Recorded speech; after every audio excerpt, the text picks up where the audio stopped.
Area of a circle. इस video में हम डिस्कस करेंगे कि एरिया ऑफ सर्कल से क्या मुराद है और उसका क्या फार्मूला होता है। तो पहले हम देखते हैं कि एरिया किसे कहते हैं। एरिया किसी भी क्लोज्ड शेप के अंदर जितनी स्पेस होती है उस स्पेस को उस शेप का एरिया कहा जाता है।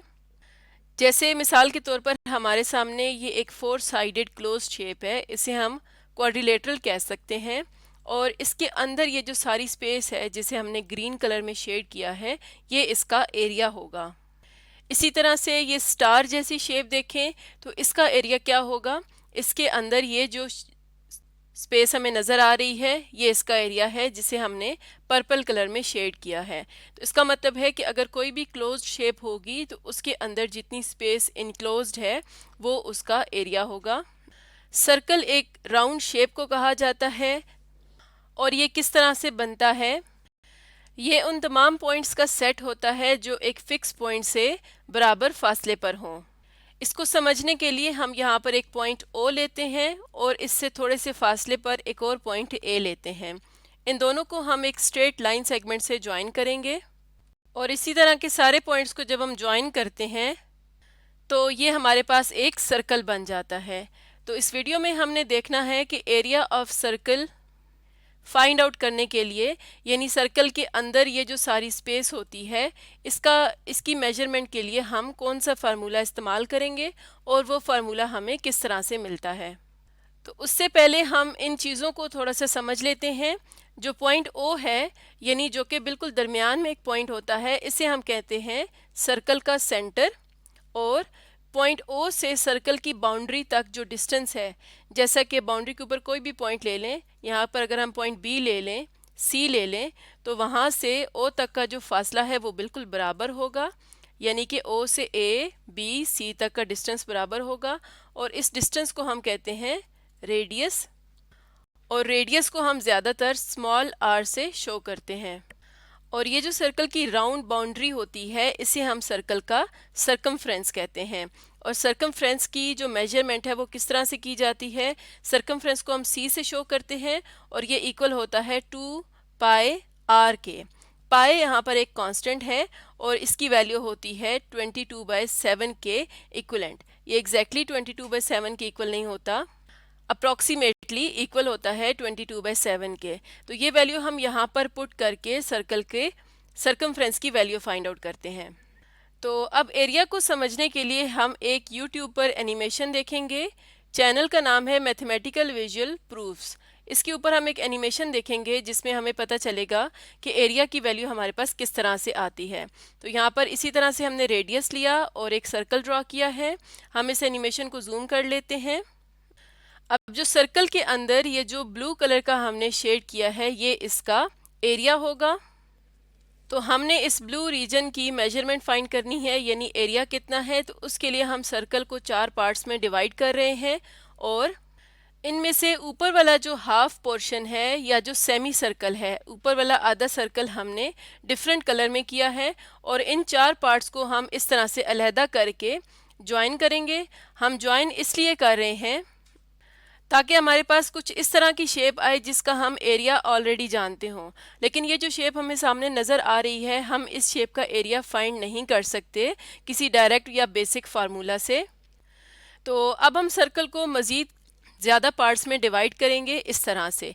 उसी तरह से ऊपर वाले हाफ सर्कल को डिफरेंट कलर करेंगे, यानी ग्रीन कलर किया है और नीचे वाला ब्लू कलर में है।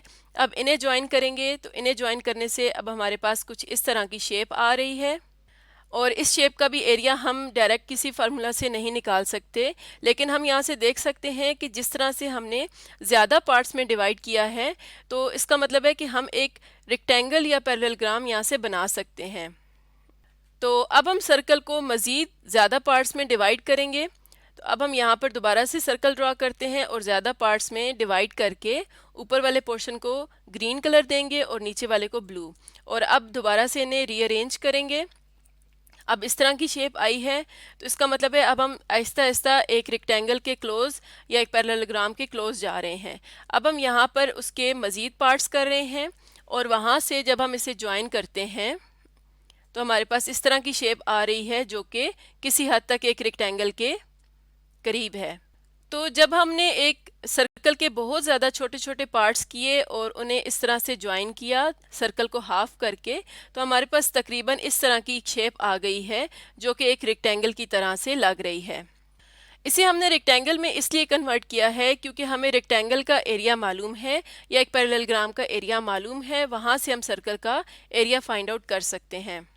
तो यहाँ पर अगर हम सर्कल को देखें तो सर्कल हमारे पास इस तरह से था, जिसमें दरमियान में हमारे पास है रेडियस और इसकी जो बाउंड्री है ये है सरकमफ्रेंस, यानी c इक्वल्स टू 2πr। तो अब अगर हम यहाँ से इस सर्कल को हाफ कर रहे हैं, यानी कि जैसे कि हमने ये रेक्टेंगल बनाते हुए इसकी बाउंड्री को हाफ किया और हाफ बाउंड्री ऊपर वाली साइड के साथ आ रही है, तो इसका मतलब है कि जो सरकमफ्रेंस की वैल्यू थी c इक्वल्स टू 2πr वो हाफ हो गई है। तो जब हम half of 2πr find out करते हैं तो ये बन जाता है πr।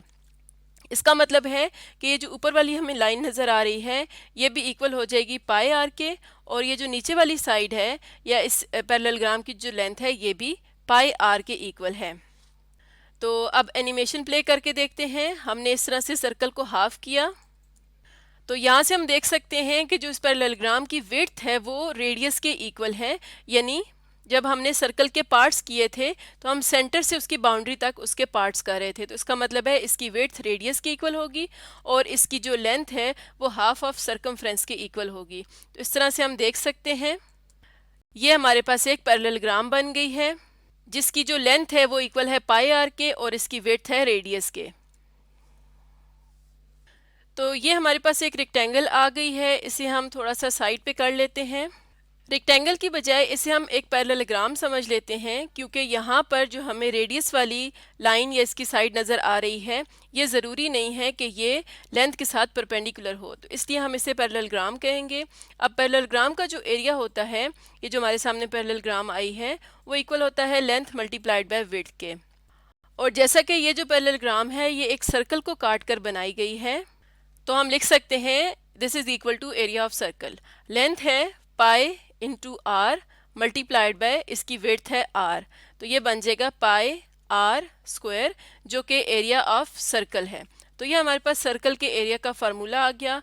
तो इसमें जो पाई है ये कांस्टेंट है, यानी पाई की वैल्यू को हम अगर अप्रॉक्सीमेटली इक्वल लें तो 22/7 के इक्वल लेते हैं, या हम इसे लिखते हैं 3.14 के इक्वल।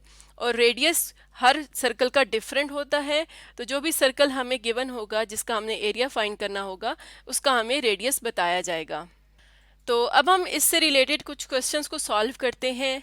फर्स्ट क्वेश्चन है the radius of a circle is 28 centimetre, find its area. तो हमें यहाँ पर किसकी वैल्यू दी गई है? रेडियस की वैल्यू दी गई है जो कि है 28 सेंटीमीटर्स। तो हम जानते हैं कि एरिया ऑफ सर्कल का फार्मूला होता है पाई आर स्क्वायर। यहाँ पर पाई की वैल्यू हम पुट कर सकते हैं 22/7 जो कि इसके अप्रॉक्सीमेटली इक्वल होगी। तो हम यहाँ पर लिखते हैं 22/7 और आर की जगह आ जाएगा 28 सेंटीमीटर होल स्क्वायर। अब यहाँ पर जैसे कि हमें एरिया की जो वैल्यू मिलेगी वो अप्रॉक्सीमेट वैल्यू मिलेगी, क्योंकि जो पाई की वैल्यू है वो हम अप्रॉक्सीमेट लिख रहे हैं, तो हम यहाँ पर इक्वल की जगह अप्रॉक्सीमेट का साइन यूज़ करेंगे। यहाँ पर आ जाएगा 22/7 मल्टीप्लाइड बाय 28 का स्क्वायर होगा, यानी 28 को 28 से ही मल्टीप्लाई करेंगे तो ये आ जाएगा 784, और सेंटीमीटर के ऊपर जब स्क्वायर जाएगा तो ये आ जाएगा सेंटीमीटर स्क्वायर जो कि अप्रॉक्सीमेटली इक्वल होगा 2464 सेंटीमीटर स्क्वायर के। तो ये हमारे पास एरिया आ गया सर्कल का जिसका रेडियस हमें 28 सेंटीमीटर्स गिवन था। एक और क्वेश्चन देखते हैं। The diameter of a circle is 14 centimetre, find its area.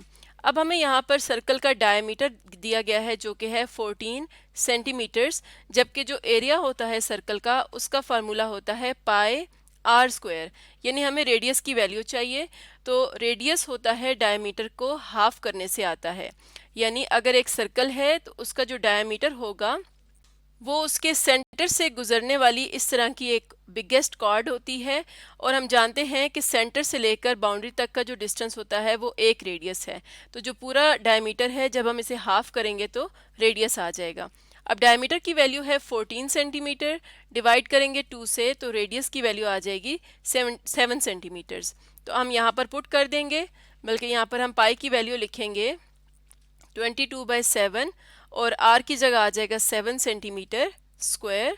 और जब इसे सॉल्व करेंगे तो आ जाएगा 154 सेंटीमीटर्स स्क्वायर।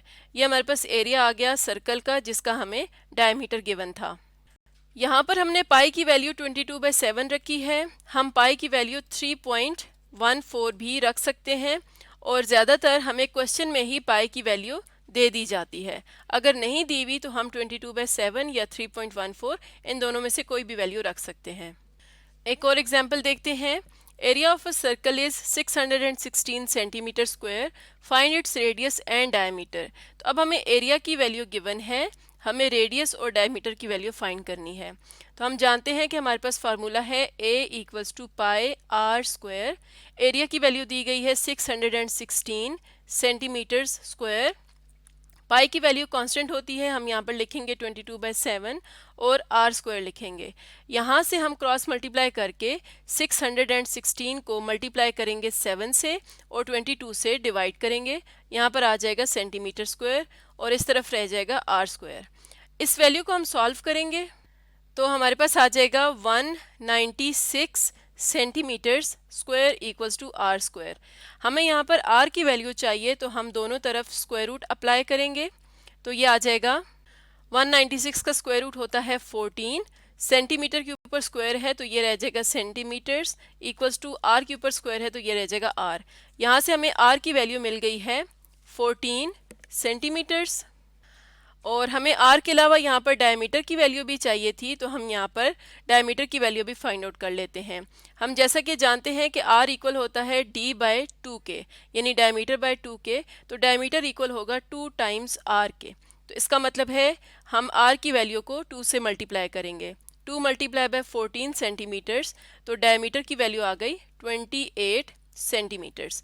तो यहाँ से हमने डायमीटर और रेडियस दोनों की वैल्यूज़ फाइंड आउट कर ली। तो इस तरह से आज की वीडियो में हमने देखा कि सर्कल का एरिया क्या होता है, इसका फार्मूला हमारे पास किस तरह से आता है और कुछ प्रॉब्लम्स को सॉल्व किया।